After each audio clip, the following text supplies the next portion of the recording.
Sam Seder, Emma Vigeland on the Majority Report. I want to welcome back to the program Ryan Grimm, DC Bureau Chief at The Intercept, co-host of Counterpoints, author of The Squad, AOC, and the Hope of a Political Revolution, and apparently a guy who has one of the old-timey high click keyboards on his computer. I got a deadline. Yeah. Typing up to the very last minute. Welcome back, Ryan. Glad to see you're really taking Casual Friday to heart this week. That's right. That's for you. Thanks for ending your workout early today to do this interview. Sam just doesn't mean begs I'm actually working out. I mean, because he knows you can take it. You can take it, Ryan. Right? I can. Ryan's taking a lot worse than for me. I'll tell you that right now. Let's talk about your wins or not again. Well, we'll get to that, and I want to get to what is taking place right now in Pakistan, and it has been over the past couple of days. But before we get there, let's talk about, let's just start sort of, I guess, I mean, a lot of stuff have happened this week, obviously. Let's just start from what happened last night. We played the first 3 minutes of the press conference last night where Biden came out and gave a statement, got into the stuff about his son, Beau. The thing that's getting all the attention now is this one quote from special counsel, her Republican, to the effect of, oh gosh, I can barely read it. We've also considered that at trial, Mr. Biden would likely present himself to a jury, as he did during our interview of him, as a sympathetic, well-meaning elderly man with a poor memory. Based on our direct interactions with and observations of him, he is someone for whom many jurors will want to identify reasonable doubt. It would be difficult to convince a jury that they should convict him, by then a former president well into his 80s, of a serious felony that requires a mental state of willfulness.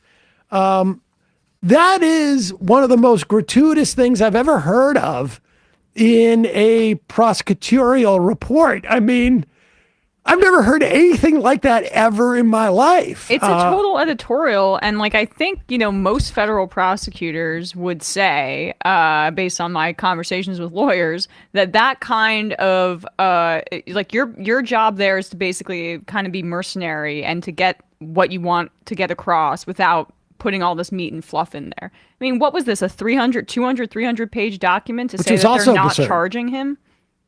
But give us your sense Durham, on the report itself, and then that guy Durham used to throw some of that stuff in there. You remember that during the guy who did the Durham? He would occasionally drop little stuff that would then create multiple days of Fox News cycles. Mueller would do some of it as well, but that was hilariously egregious. On the other hand, none of that stuff lands if it doesn't land, right? Like if the public, if he said that about Barack Obama, he would just be laughed out of the room. It plays into a narrative. It totally plays into a narrative that has already been pre-existing. I mean, he's playing. This is not a normal prosecutor. This is a Republican dude who Democrats, in their infinite wisdom, decided to hand a whole bunch of power to, and now they're upset that the Republican used the power Democrats gave them to hurt Democrats. But Ryan, you're not understanding the electoral impact of demonstrating to the public that this Department of Justice will be different than Trump's Department of Justice, because we'll be independent. And so it's our time to put Republican special prosecutors in charge of investigations into me and to my son.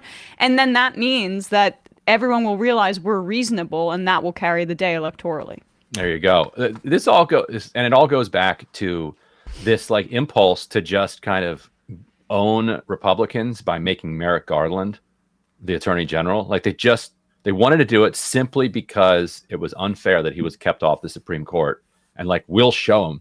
And Doug Jones was inches away from being Attorney General, and you would have a completely different situation, I think, if Doug Jones had been Attorney General. Radically different. And I don't know if you remember, but during the transition, I got my hands on private video of this like hour-long meeting that Biden had with civil rights leaders, where he was like berating them, and like there was a bunch of interesting like news nuggets from it.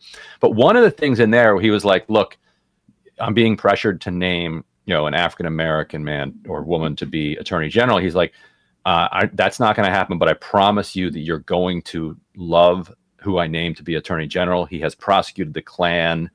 He has, and he described like a bunch of other things, like all of which perfectly fit Doug Jones and do not fit Merrick Garland. So something happened in the span of like a week where they didn't choose Doug Jones, or he was just lying. I don't think he was just straight up lying. I think they were leaning towards Jones. And then they went with Merrick Garland instead. And Merrick Garland then, drags his feet on all these Trump prosecutions. And then when he eventually does it, he's like, well, I guess I got to prosecute Biden too, and appoints a Republican who then does this. Let's play this clip of Biden where he starts taking questions. I mean, for the other sort of, in my mind, sort of political mistake here was to hold this press conference at 7:30 at night Eastern time at all, frankly. I mean, it's one thing to put out a statement and then maybe come back and do a press conference in the morning, but this just doesn't make any sense to me. And even here, he's got a good line with Steve Duke, but he's not. Well, let's play this and then we'll just. And something the special counsel said in his report is that one of the reasons you were not charged is because, in his description, you are a well-meaning elderly man with a poor memory. I'm well-meaning, and I'm an elderly man, and I know what the hell I'm doing. I've been president. I put this country back on its feet. I don't need his recommendation. It's How totally bad is your memory, and can you continue as president? My memory is so bad, I let you speak. That's Do you feel your memory has gotten worse, Mr. no, President? look, my memory. All right, that was a pretty good laugh line. I mean, he could have. I mean, I would have delivered it in a slightly different way, but it's a pretty good laugh line. But the idea of like going out there and even like addressing this stuff as if it's like such an emergency at 7:30 at night, that's what sort of like hyped it all up, right? I mean, there's a real quality to this that it feels like Joe Biden got pissed off at these things and said, I'm going to go do this. And there's nobody in the White House to go, maybe we need to count to 10 and approach this in a much more sort of like, because I mean, I'm old enough to remember when Ronald Reagan, in his debate about age, he was asked a question about age, and he said, I'm not going to hold, I think it was Mondale's, I'm not going to hold Mondale's youth against him. And he flipped the whole thing around. And with just a little bit of time, they could have like done that exact same thing. You want to bring him out, have it work in your advantage. This is one of the most defensive things I've ever seen for something that, frankly, I don't think anybody even cared about. It does show an enormous amount of defensiveness. Yes. And you have been hearing for years stories of Biden's temper. And once in a while it flashes out in public, but people who've worked with him over the decades have said that that's one of the defining things about him in private is this really rough temper. And you could see that he was seething last night, and you can only imagine how much he was seething like an hour before or an hour and a half before, when he basically probably browbeat the staff into making sure that they did have this press conference, which to your point does make it seem like he's a bit desperate. I mean, it's like, what's the urgency here? The whole country's not sitting with bated breath and like, oh my God, the president has not been indicted. But that's what I said earlier. This is an indication of his priorities. He's not holding emergency press conferences about the genocide. He's not holding emergency press conferences about any other like international or national emergency. Like, this is what got him all riled up. I think they invoked his son. That's a source that's a sore spot for him. But like, also what's frustrating is we can all see that he is not the same guy he was 10 years ago. And there's a quality of what Sam, you were kind of alluding to earlier. It's like, Grandpa wants to drive, and I'm an elderly man, and you're not going to tell me that I can't drive. And his past history with having a temper or being a little bit emotional in some of these things when some triggers happen for him, and that complete political malpractice last night was it's an indication, one, of the priorities, and two, I think, of what the conversations in the White House are about. And it's really not about the things that really matter, honestly, to voters and to just the country. Yeah, and there's also always been this sense out there in the conventional wisdom that, Biden is the nominee, and there's nothing that anybody can do about it. And that might even be true at this date, but it hasn't been true before. You can imagine a world a couple months ago in which you had statements from, David Axelrod came out and he kind of, showed a little leg on the idea that maybe somebody else should run against Biden. If that was followed up by Chuck Schumer, saying he agreed with that, by Dick Durbin saying he agreed with that, by Hakeem Jeffries and Steny Hoyer, telling reporters he agreed with that, that changes the entire calculation. So the idea that it couldn't be done was always a lie, and Biden understands that. And so I think Biden was worried that the combination of his non-meetings with who like Mitterrand and whoever else he thought he accidentally mentioned not having spoken to, combined with this, create the potential of there being some behind the scenes moves to explore the possibility of something going on. So the idea that Chuck Schumer is going to stick his neck out, like even like it's not going to happen, but centimeter, not even a millimeter. Dick Durbin's not even, he's afraid to subpoena, people who have corrupted the Supreme Court. Dick Durbin's not even he's upholding blue slips, for God's sakes. Yeah. All of these people, they're completely incapable of doing that. I mean, that's the thing, is that that's the absurd thing about Biden being this defensive about it, is that the Democratic Party is incapable of taking a guy who is the incumbent and booting him out. There's just no way that he's got to be able to make that decision. And I'll tell you, after this, it's quite clear to me, he's gripping, everybody in the House is going, it's a little bit late at night. Why don't we drive you? And he's going, I got the keys and I'm driving. And, he's banging right into the trash cans at the end of the driveway. And for, I personally, I don't care if he's, confuses the name of Mitterrand and Macron. I don't think he is, I don't think that there's reason to believe that he is senile, frankly, honestly. A low bar, but I think you're right. No, I don't think he is. And do I think he's as sharp as he was before? No. Is that a bad thing? I never liked him when he was sharp. So I don't, maybe this is better. But in terms of the ability to win an election, the American public, perceives the president as king. And, this impacts the president, his chances, it seems to me. And let's just pivot. And then, we'll move on from this.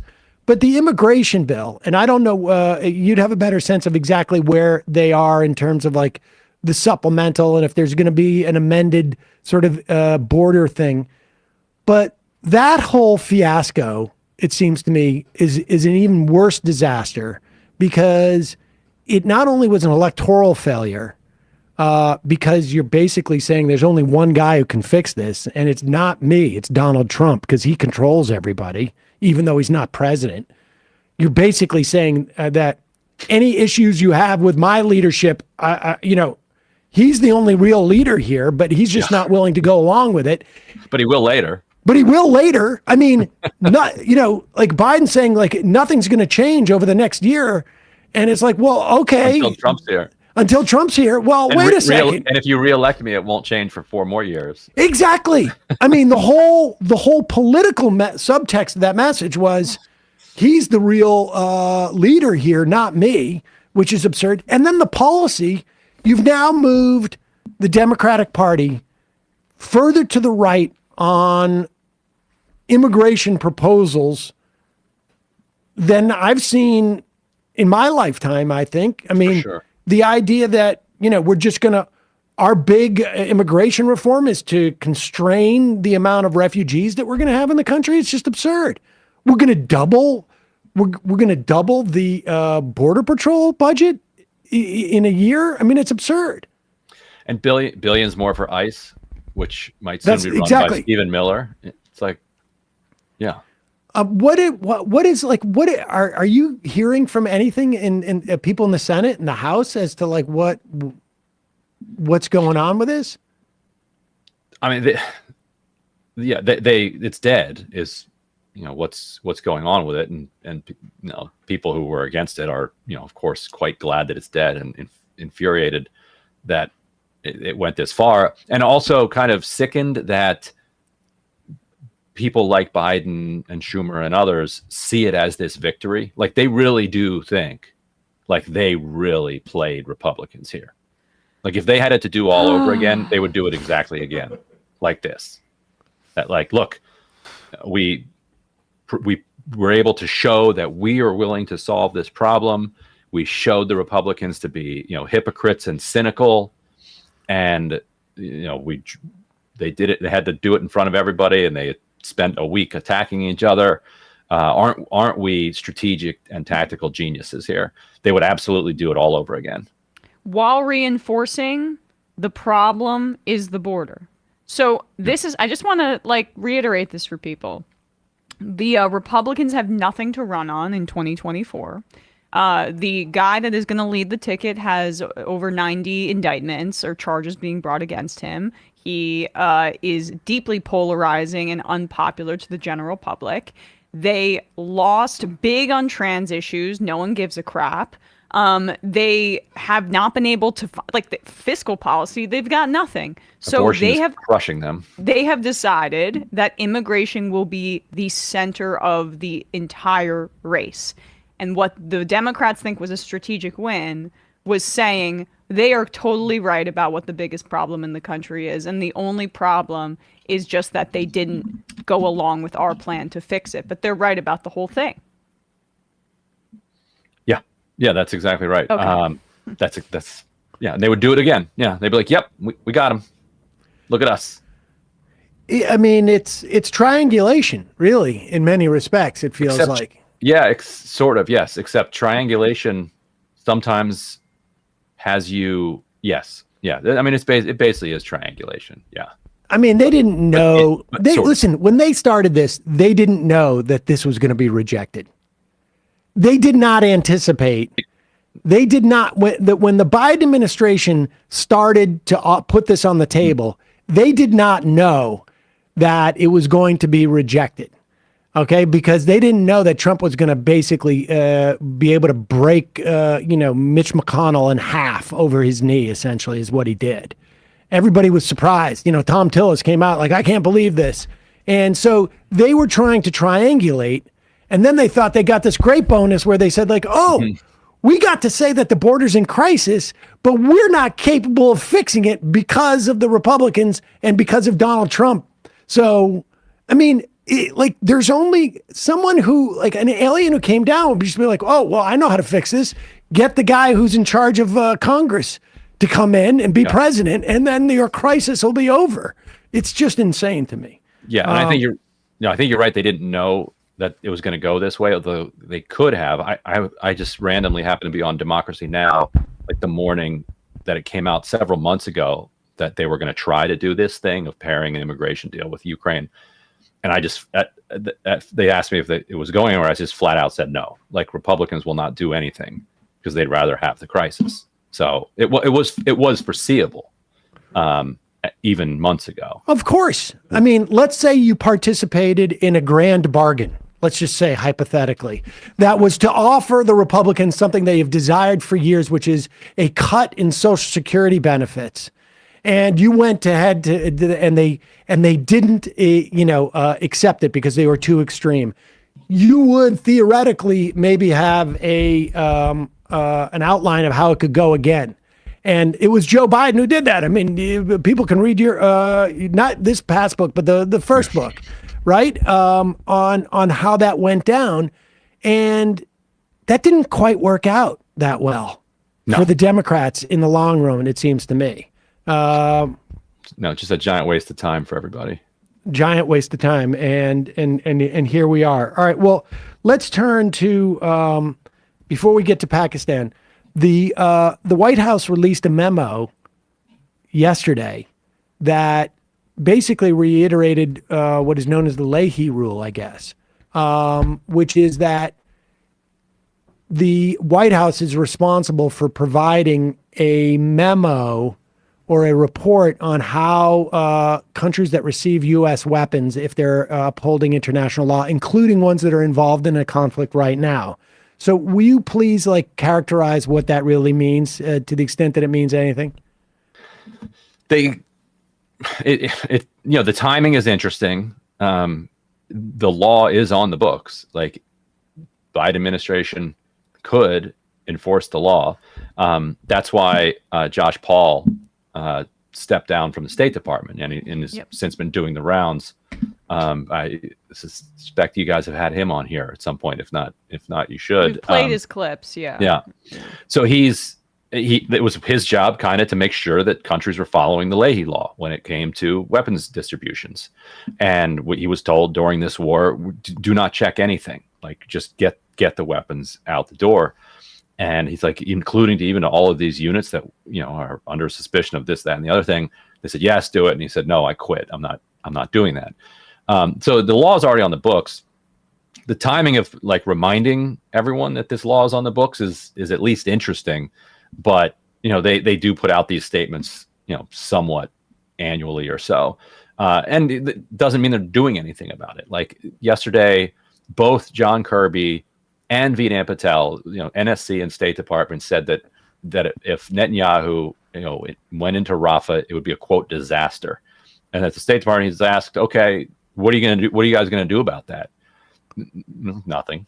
Yeah. So no, not going to do anything. So literally an hour after they said that, the Israelis bombed Rafah. Yeah, they're we're doing it. Everybody out, we're doing it. And it's out to where? What do you mean?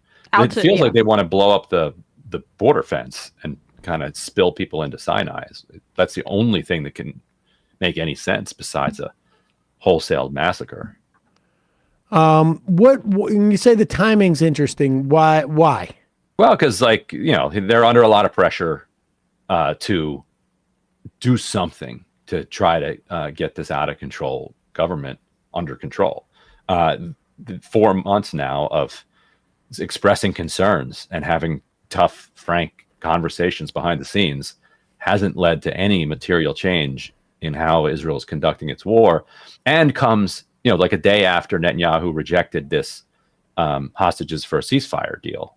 So the pressure is really building, because the argument that you keep hearing from Democratic operatives is, this people will forget about this. And, when it comes time to vote, that assumes at some point it's going to stop. Right. There's just this assumption that at some point it's going to stop.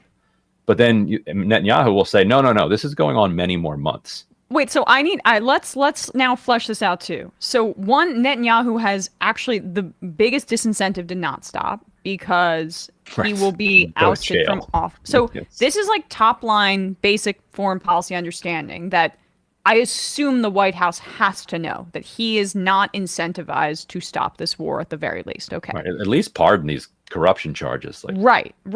So then take that a step further. If he has no incentive to stop the war, and Trump is on the ballot, the guy that's his buddy, right? And he feels fundamentally supports the Israeli cause of ethnic cleansing and, whatever, and would be better than Biden even expressing concern, because he's publicly humiliating Biden at every turn. Then if Biden, why would Biden assume this would stop at all? Because there's a secondary incentive there, which is that this hurts Biden politically for the war to keep going on. And then you would get your guy. And then, like, you see the numbers. It's been 4 months. 49% of Democrats believe it's a genocide. That description accepted in the YouGov Economist poll. That is a huge shift for the weight of that term to be accepted by the plurality to close to half of Democratic voters. Why is that not breaking through? And why can't they make the connection between Netanyahu's political future and him clinging on to it and their political futures being tied to it? There just seems to be a sense that these wars have always stopped in the past. Okay, this is going on a little longer, but October 7th was, a much bigger attack than they're used to. So it's going to go on a little longer, but it will stop. So like that's part of the assumption that the past will be like the future. And then also it's having a devastating effect on the Israeli economy. You're seeing an exodus of people from Israel. You're seeing, they not only do they not have millions of workers from the West Bank and Gaza that were coming in and supporting the economy, but hundreds and hundreds of thousands of reservists are called up and pulled out of the economy and fighting a war, and a war that has displaced Israelis from the south and from the north, in a country that already had a housing crunch. So part of the assumption is that what can't go on won't go on, and that this is kind of unsustainable long term. But I think your point is much stronger, that the one calling the shots here has every reason to keep it going and every reason to not stop, because not only is it damaging for him politically to stop, because then he gets probably ousted in a snap election, but he's facing those corruption charges. And I'm sorry, but the people that are prone to commit genocide aren't rational. Like, I mean, fascists in this way, they're more ideological. So, I mean, it is rational, I think, for Netanyahu from his own future's perspective. But like, what's primary here is, I want to kill these Palestinians. Like, like the mood is hot. Like it's the post 9/11 mood is still hot there. All right, let's turn to the other big international story that I know I think you've interviewed. Well, you interviewed Imran Khan now February 4 months ago, was it? In the fall. Something like that, yeah. Imran Khan, of course, the former prime minister of Pakistan, is now in jail, and they just keep generating charges against him. Let's start with a couple of days ago. I guess this is yesterday, as the election had started. I mean, the election had started at that point. Here you are asking State Department spokesman Vendon Patel about the reports of voting interference. And we should say, Imran Khan's party, the PTI, was essentially outlawed. And so all of these former members of this party ran as independents, but presumably everyone knew they were former PTI. Right. But so I just want to make that clear. And there were a lot of reports that the election was being manipulated in different areas around Pakistan, which led you, Tylis, I noticed, and I apologize for that, to ask this question of Vendon Patel. On Pakistan, thank you for taking the question. So far, the preliminary results have Imran Khan's party, I think, at this point, with leading in 136 districts. That's 3 times the next closest one. You're now seeing reports in Pakistan of 2 separate things. One, the army is in the streets, the police are in the streets, they're surrounding polling stations, and you're seeing a lot of reports and videos of efforts to change the votes. They're kicking election officials out. There's a lot of concern that number 136 by tomorrow morning in Pakistan could be pushed down lower. Separately, you're seeing also surface in Pakistan an attempt by the kind of military-connected officials to take the independents who are associated with PTI and pressure them to join other parties. So even though Imran Khan's party might win a majority, after torture and bribery, you could have a different government take power. So you've, from the podium, stood up for free and fair elections. But free and fair elections are one thing, but if you torture your way to a majority after that, that doesn't quite live up to kind of the values that you were stating from there. So this seems like a pretty pivotal moment for kind of America and Pakistan relations. Look, So, Brian, the thing about preliminary results is that they are preliminary, and I am not going to get ahead of any official results, and so I'm not going to comment or speculate further on what a government could look like, what the makeup could be, or anything like that. So you would be okay what I will just reiterate again is that we condemn all instances of election-related violence, even some of the kinds that you are describing, that took place in the weeks preceding the election as well as on election day. We also believe that these kinds of actions have affected a number of political parties across Pakistan. And we're also concerned about the steps that were taken to restrict freedom of expression, specifically around internet and cell phone use. But again, I'm just not going to just real quickly, speculate on results or government makeup. but let's say the Pakistani people do elect a majority of independents associated with the PTI, but then after a bunch of backroom negotiations, which are accompanied by reports of torture, all of a sudden there's another candidate that has a majority. Would that be okay with the United States? I'm not gonna You can't say that wouldn't be okay with the United States. I'm not gonna hypothesize on a made-up situation that you're just describing right now. We will, at some point, I have no doubt that the United States of America will comment on the official election results when they happen. But till then, we will defer to the electoral process, which we believe we take very seriously. So, Ryan, give us a follow-up. And I mean, he sort of even addressed the second part of their second question, I guess, which is, what if all of these independents get elected and then they are systematically encouraged to change their party affiliation under duress? I mean, it's not like there's a lot of questions about the charges against Imran Khan. And so it's not like there isn't a model for, if they can put Imran Khan in jail, let's put it this way, so easily, it's not inconceivable that there is enough of a leverage point with these individuals. Where are we in both the vote counting and like what you're hearing about the second scenario?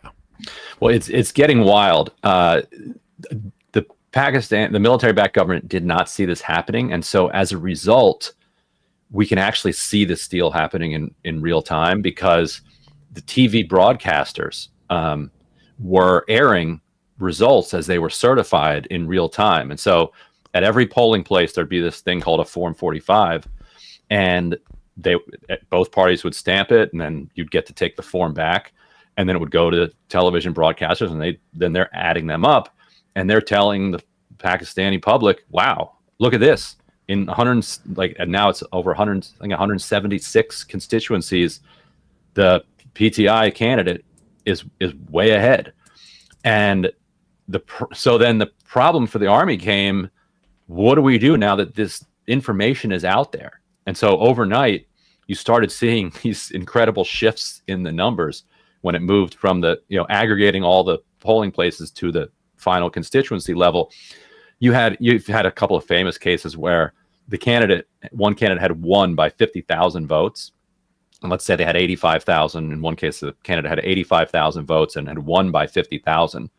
The next morning, that candidate now had 72,000 votes, had actually lost votes as they counted the final 1%.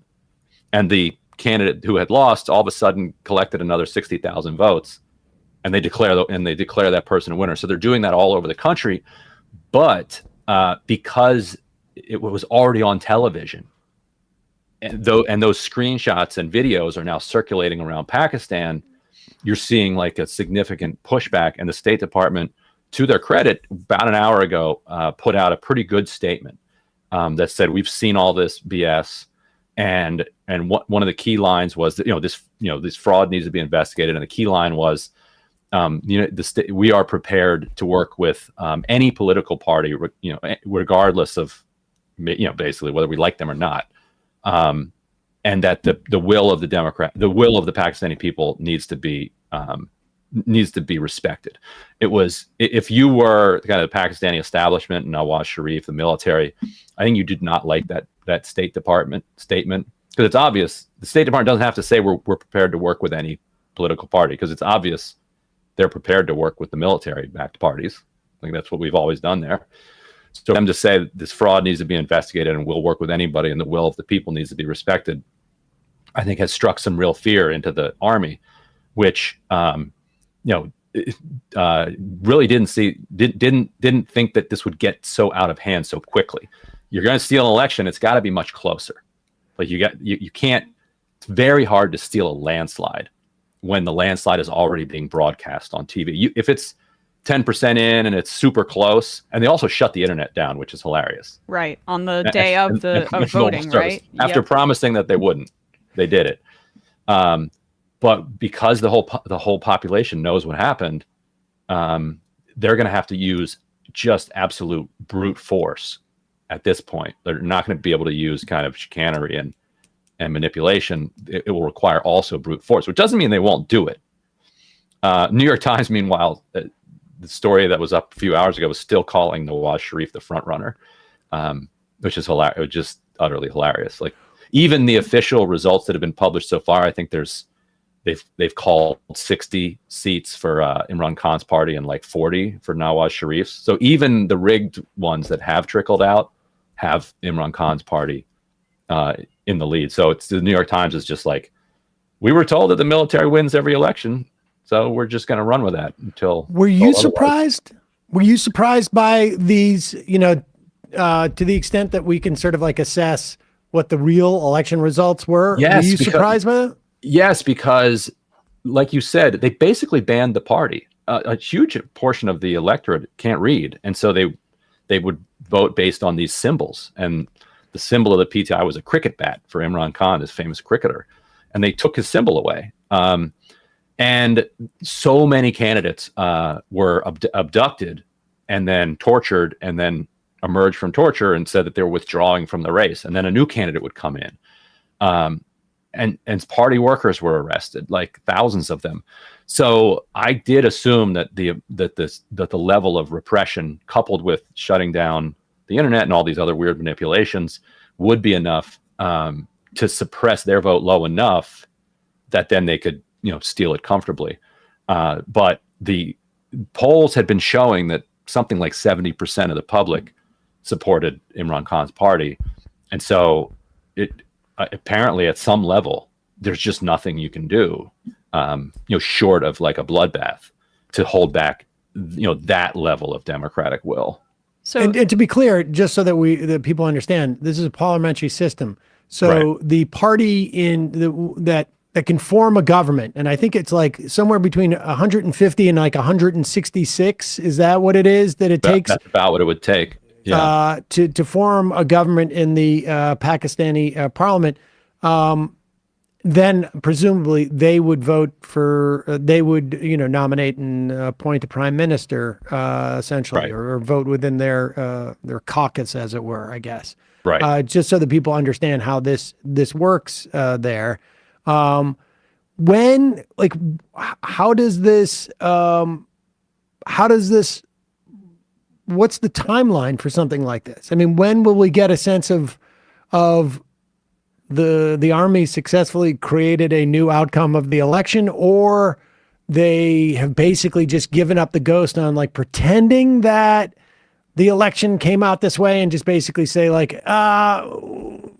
just trust us on this. And we're not, we're not going to go through the whole counting thing. Just trust us. It's almost midnight there now. And so I think we'll know more in the morning. Nawaz Sharif already came out and gave a victory speech, which was pretty roundly ridiculed because, like I said, he's got something like 40 declared wins, and those are almost all of those are pretty heavily contested. So we should know a lot more by tomorrow.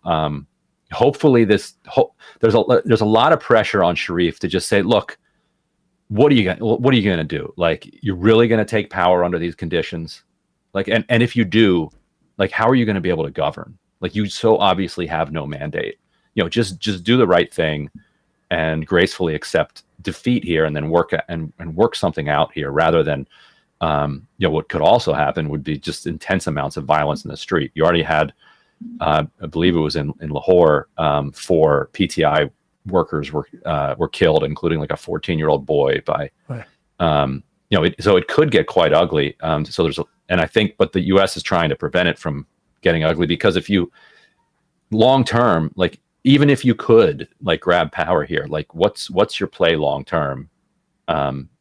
If you're going to both say that you respect democracy, but also want to kind of put into power a party that has something like 15 or 20% of the public's support, that's not sustainable long term. Has Khan said anything, or is he basically incommunicado at this point? Incommunicado, as far as I can tell, and he can't be prime minister immediately anyway, because you have to be a member of the parliament, and obviously he'd have to get out of prison too.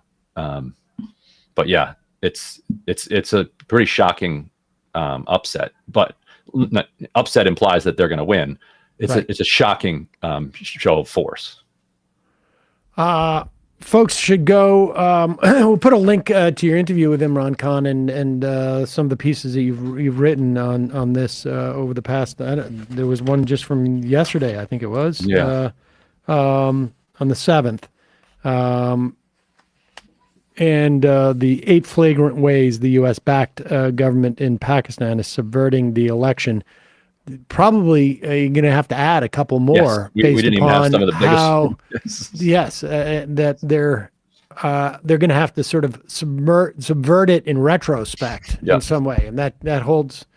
That's your sequel, I guess, to that piece. Yes. All right. Well, one more question. Aren't you from Maryland? Mm-hmm. Did you go to Maryland? Right. Yeah. Larry Hogan going to have a chance to win in the Senate there? I don't think so. It's a state that loves to elect Republicans statewide to keep their taxes low, or in state office. But when it comes to federal office, it feels like they would vote for anybody over a Republican. Like they're pretty solidly partisan. That's I mean, New Hampshire is much closer, but even demonstrates that kind of behavior, that when it comes to, like, New York, even like when it comes to the federal level, all voters there care about is like who's going to vote with the Democrats. Right. But when it comes to the state level, they're keep my taxes low. Keep my taxes low. I can't imagine being a person like that. That votes like that. Oh my God, are you serious? I mean, yeah, a bunch of them are in Montgomery County already complaining about their high taxes, and while like sending their kids to these great public schools. That's what like Republicans in New England were always like that. Yeah, like there was a period of like a year or two ago where I think almost maybe every governor in the Northeast was a Republican. Yep. Yeah. There's that weird psychosis there. Even Vermont. Well, yeah. I mean, like that's why someone like Gottheimer and his charge to get rid of the SALT deduction is so salient or whatever, because there's a lot of rich people who, are not really committed, I think, in the Northeast and in suburbs of DC, New York, etc. They just want their taxes to be low, but then also say like, hey, we're anti-racist and like gay people. Yeah. Ryan Grimm, always a pleasure. Folks, if you have not read Ryan's, now, what is it? It's 2, right? Well, if you count the drug book, yeah. Well, the drug book is a completely different book. Yeah. Right. But yes, this is the second of We've what got could people. be a series. Yeah. We've got people, and then the squad. In fact, I just saw we got an IM at one point. I don't have it right here in front of me, but okay, here it is. This is from CLM on the IMs. Tangential to the current discussion, but as someone who grew up in what now feels like a naive conservative household, would just like to thank Ryan for writing The Squad. It gave me a lot of perspective on how politics is actually done and what politicians have to deal with. Well, Left is bad, thank so you. There you go. So there you go, Ryan. Thank you, CLM. Really appreciate that. Ryan Grimm, always a pleasure. Thanks for your time today. Thank you, Ryan. You got it. See ya.